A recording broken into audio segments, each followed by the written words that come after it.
दिया। वही भाव श्री भरत जी महाराज का है। प्रभु जैसा आपको सुख मिले ठीक है, अगर आप चाहते हैं कि मैं राज्य करूं तो ठीक है, मैं राज्य करूंगा, लेकिन मेरी भी एक बात माननी पड़ेगी। क्या? जो आपके चरण पादुका है ना, उन चरण पादुका राज्य करेगी। हम तो सेवा करेंगे, सेवा हम केवल सेवा करेंगे, क्योंकि सेवक का जो धर्म होता है बंधुओं बड़ा कठोर होता है। सेवा का धर्म अगर आपने अपने जीवन में धारण कर लिया बंधुओं, इससे बढ़कर के और कोई धर्म नहीं हो सकता। भरत जी का जो धर्म है लक्ष्मण से भी बढ़कर के धर्म है। ध्यान देना मेरे प्यारे, उनका जो धर्म है वो विशेषतर धर्म है। ठाकुर जी के सुख में ही सुख का अनुभव करना महाराज, ये किसका धर्म है? श्री भरतलाल जी का धर्म है। राम जी को वनवास मिला, ध्यान देना, भरत जी को तो नहीं मिला है। किसको मिला है? राम जी को मिला, भरत जी को नहीं मिला है। और भरत जी को तो क्या मिला है? राज्य मिला है महाराज। आज अपनी माता के महाराज उस प्रस्ताव को भी ठुकरा दिया महाराज जी। महाराज जब अपने नैनिहाल से आते हैं और कहते, आज श्री भरत जी महाराज और शत्रुघ्न जी महाराज के हृदय में महाराज बड़ा कष्ट है कि क्या बात है, आज हम ऐसे दुख स्वप्न क्यों देख रहे हैं महाराज। और जैसे ही प्रातः कालीन हुआ तब तक सेवक पहुंच गए कि आपको अयोध्या चलना है, और तुरंत श्री भरत जी महाराज चल पड़े। और जब अयोध्या की उस पावन भूमि पर पहुंचते हैं महाराज, तो जिस जिस व्यक्ति ने श्री भरतलाल जी को देखा बंधुओं, उस सब ने भरतलाल जी के नेत्रों से अपने नेत्र को नहीं मिलाया। सभी लोगों ने अपने दरवाजे बंद कर लिया। कोई भी व्यक्ति भरत जी से बात करना पसंद नहीं करता महाराज। भरत जी जब अयोध्या पहुंचे तो आज अयोध्या शमशान लग रही थी महाराज। कोई नगरवासी भरत की ओर सीधे बात नहीं करता। आज हम सब भरत को संत मानते हैं, पर उस समय सबके मन में भरत जी को लेकर के क्या था? संशय था। किसी का ही रहा होगा जो राम को आज वनवास हुआ है, कहीं ना कहीं भरत की प्रेरणा रही होगी। सबके मन में भरत जी को लेकर के महाराज संशय था। और यही संसार की रीत है महाराज। प्यारे, जीवित संत को पहचान लेना हर किसी के बस की बात नहीं है, क्योंकि संत चमड़े की आंख से नहीं देखे जाते, हृदय की आंख से देखे जाते हैं। भरत जी सीधे कैकेयी के महल में गए महाराज, क्योंकि राम जी वहीं मिलते थे। क्योंकि राम जी अगर श्री कैकेयी अम्बा अगर किसी से अत्यधिक प्रेम करती थी तो श्री राम जी से महाराज, भरत से भी अधिक प्रेम श्री राम जी से करती थी कैकेयी अम्बा। भरत जी जानते थे कि एक साथ सबका दर्शन वहीं हो जाएगा। कैकेयी अम्बा के महल में महाराज सीधे पहुंच गए। की थाली लाई है महाराज आरती उतारने के लिए महाराज, लेकिन भरत जी की नजर आरती पर नहीं है, इधर उधर है कि राम जी कहाँ हैं? राम जी को देखना चाह रहे हैं श्री भरतलाल जी महाराज। मैया ने मैया से पूछा, मैया राम जी कहाँ हैं? पिताजी कहाँ हैं? लक्ष्मण जी कहाँ हैं? पर महाराज कैकेयी को जिसका भय था आज वही हुआ बंधुओं। कैकेयी जानती थी कि सबसे पहले आकर के भरत हमसे ही पूछेंगे कि राम जी कहाँ हैं? कहो कहाँ तात, कहाँ सब माता? बताओ बताओ, माँ भगवती जानकी कहाँ है? मेरी भाभी कहाँ है? श्री भरतलाल जी के वचनों को सुन करके महाराज कैकेयी अम्बा ने कहा, बेटा भरत, मैंने सारी बात बना ली थी, मैंने सारी बात बना ली थी। और एक बात बताऊं भरत, बेचारी जो मंथरा थी ना, ये बड़ी सहायक हुई महाराज, बड़ी सहायक हुई, पर विधाता बीच में जरा सा काम बिगाड़ दिया। और जानते हैं क्या हुआ? आपके जो पिताजी थे ना, वो देवलोक को चले गए।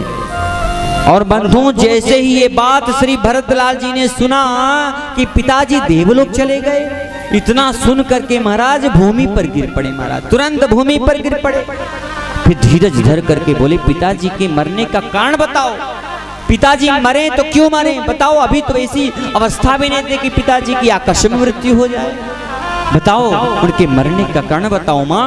पुत्र के वचन को सुन करके कैकेयी ने अपनी सब करनी महाराज शुरू से लेकर के अंतिम सब कुछ सुना दिया महाराज। और जैसे ही राम जी का वन गमन सुना, भरत जी के नेत्रों से गंगा जमुना की धार बहने लगी। इतनी करुण वंदना महाराज अपने पिता के मरने पर नहीं हुई जितनी करुण क्रंदन राम जी के वनवास पर हुआ भरत जी को महाराज। आज अपने पिताजी का मरण भूल गए श्री भरतलाल जी महाराज। और तुरंत बोल पड़े महाराज कि सारे अनर्थ का कारण मैं स्वयं हूं, मैं स्वयं हूं। आवाज स्वयं जान करके महाराज एकदम स्तब्ध हो गए, मौन हो गए, कुछ बोल नहीं पा रहे महाराज। भरत जी की आंखों से दो वस्तु हमें, एक क्या था, एक आंसू था जो गिरती रही महाराज। आंसू 14 वर्ष तक महाराज गिरता ही रहा, जो रुका नहीं महाराज। और दूसरा जो कभी उठा ही नहीं महाराज। दूसरा क्या था, अपनी कैकेयी अम्बा को कभी मां शब्द नहीं बोला। उसी दिन से महाराज कैकेयी को इतना निंदात्मक दृष्टि से कहा कि क्या कहें महाराज। कहते हैं संतों के नजरों से गिर जाना, संत की नजरों से गिर जाना और जीवन नष्ट हो जाना एक जैसी बात है मेरे प्यारे। धीरज धर करके लंबी लंबी श्वास लेते हुए श्री भरतलाल जी बोले, माँ माँ धीरज बोलना सा, धीरज धरी धरी ले सासा, पापन सब भांति कोलना सा। श्री भरतलाल जी कहते हैं मेरे लिए राज और राम जी के लिए वनवास। आज के कई अम्बा से श्री भरतलाल जी कहते हैं कि मेरे लिए राज्य और राम जी के लिए वनवास, और यह सब करके तूने विधवापन प्राप्त किया है? अरे राम जी के लिए तूने वनवास मांगा, मेरे लिए राज मांगा, और ये सब प्राप्त करने के बाद, इतने वैभव संपत्ति को प्राप्त करने के बाद तू विधवा हो गई है? इससे बढ़कर के इतनी कुलंकरी, इससे बढ़कर के बात और क्या हो गई? अरे कुलंकरी, तूने मुझे जन्मते ही मार क्यों नहीं डाला, बता। अरे मुझे सूर्यवंश में दशरथ जैसा पिता, राम जैसा लक्ष्मण सा भाई मिला, हे जननी, मुझे जन्म देने वाली माता तू नहीं हो सकती है? तुझ पर मेरा वश नहीं चलता। अरे कुमति, वरदान मांगते समय तेरा हृदय फट क्यों नहीं गया? तेरे हृदय के टुकड़े क्यों नहीं हो गए? बता। मेरे मन में इतनी पीड़ा हो रही है, तेरे मन में पीड़ा नहीं हुई जब तू ये कह रहे थे कि राम के लिए वनवास? तेरी जीभ गल क्यों नहीं गई माँ? तेरी जीभ गल क्यों नहीं गई? अरे तेरे मुंह में कीड़े क्यों नहीं पड़ गए? जब ये तूने शब्द बोला तो तेरे मुंह में कीड़े क्यों नहीं पड़ गए?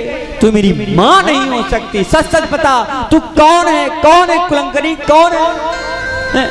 तू अपने मुंह इस प्रकार से महाराज श्री भरतलाल जी महाराज, ओ मैया तेने काठानी मन में राम सिया भेज तेरी बन में, राम सिया भेज तेरी बन में, होरी तेने काठानी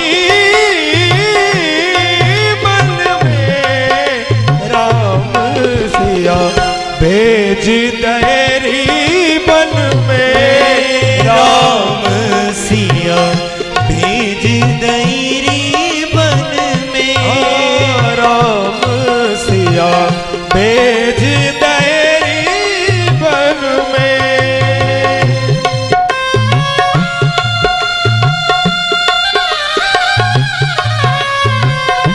नबी भरत तेरो ही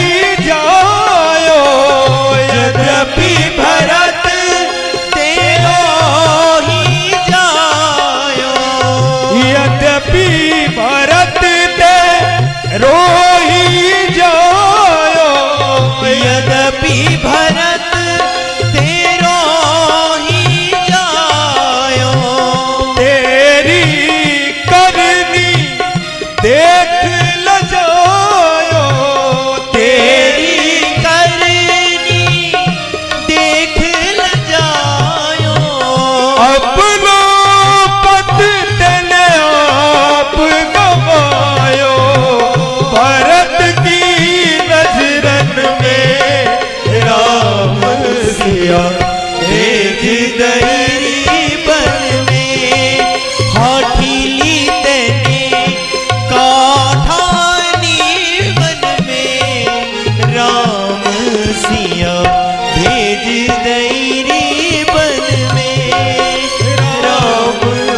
सिया